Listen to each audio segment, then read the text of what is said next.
continuing Unbound by Anne E. Berg, and we are on page 306. All right. I watch Brooklyn watching the woods in camp. He catches my eye and walks over. Willie crawls into my lap. "I'm glad you arrived safely," Brooklyn says. "I'm glad too," I say. Brooklyn smiles and his scar crinkles into his eyes, giving me a kindliness feeling, what makes me want to be his friend. "I never heard a name like Brooklyn," I say. Brooklyn smiles. Wait, I already said that. Hoping that he'll linger a little while. Brooklyn puffs out his chest. "I named myself when I got here," he says. "Brooklyn's a place up north. My mama told us there's a place in Brooklyn where folks just like us go to their own school and church, and they even buy land and vote." His shoulders droop. "My daddy set out to find it, but he never came back. Twice I tried to get there myself, and twice I got caught." "I'm sorry," I say. "I think of Jordan, and hope he really did make it to the north. Maybe even to Brooklyn. Well, how did you end up here?" "My third try. Master sent the hounds after me," Brooklyn says. "He forgot that I was the one who cared for them, and I knew them all by name, and they healed me. They heeded me, same as they heeded him." So he could call the hounds off. "The dogs let me escape into the woods. I was hiding there when a man named Cooper found me. He took me across the lake with Samuel." Brooklyn stops talking and smiles. "I'm mighty glad you made it here safe," he says again. He pats Willie's head. "And you too, Willie." Brooklyn looks at me.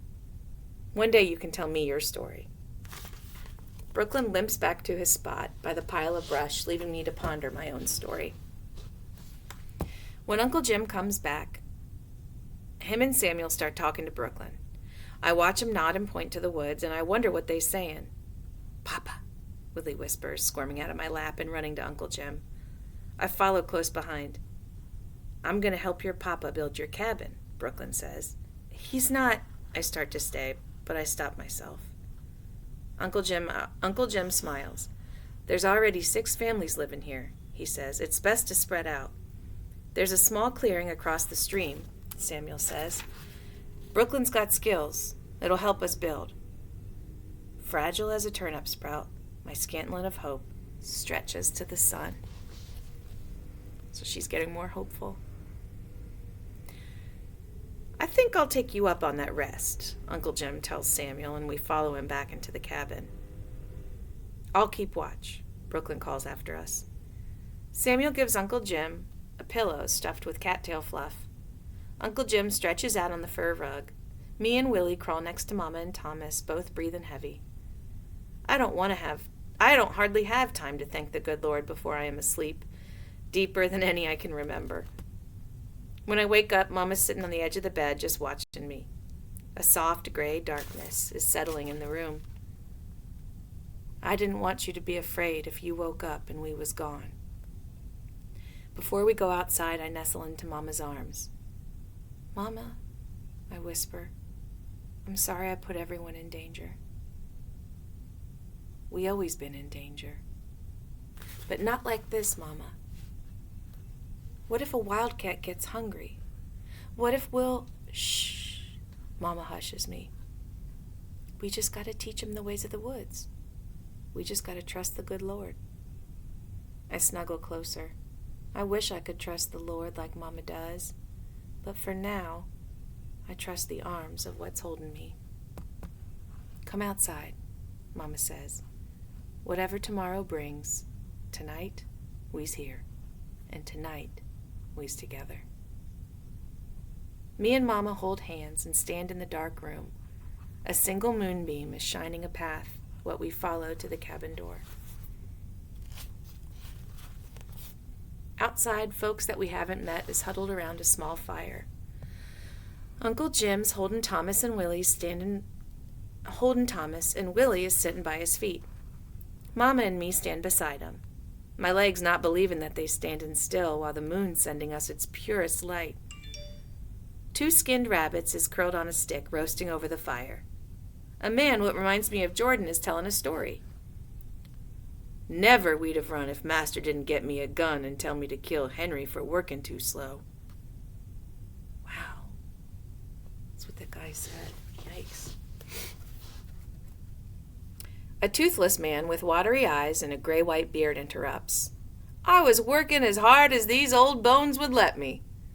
The man what reminds me of Jordan continues. He wanted me to shoot Henry right there in the daylight, right there with folks picking cotton all around him. Slow and steady like I was obeying, I walked to the field, pointed the gun at Henry, and told him that we both needed to run. I didn't think these old bones would carry me, Henry says, but Master's gun kept 'em from following us. He shakes his head. I still pinch myself to make sure that I was really free. Maddie brings Mama and me some gourds filled with warm, sweet tea made from juniper berries. I'll show you how to smoke a hive and gather honey, she promises us. Maddie tells us how she's toiled and sweated in a tobacco field till what afternoon she saw Mary, a woman who was expecting a baby, getting whipped for no reason at all. That night, Samuel and me made a plan, and we took Mary with us. It wasn't easy, but we made it. Maddie smiles and nods at the smallest cabin what's in the center of the circle.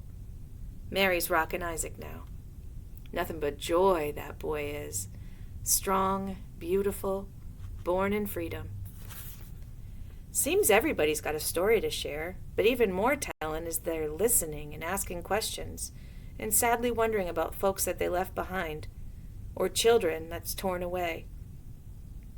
The gourd is warm in my cupped hands, and I think about Anna and her trembling hands.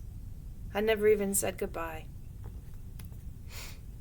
We stay another day with Samuel and Maddie to learn about surviving in the swamp. When's best to hide, where's best to hunt, what to do if a bear crosses our path. And then we move to a small clearing a morning's walk from the settlement. Brooklyn travels with us, helps us dig a pit deep as it is wide. He helps us line it with thin, dry stones that won't pop and crack when we cook.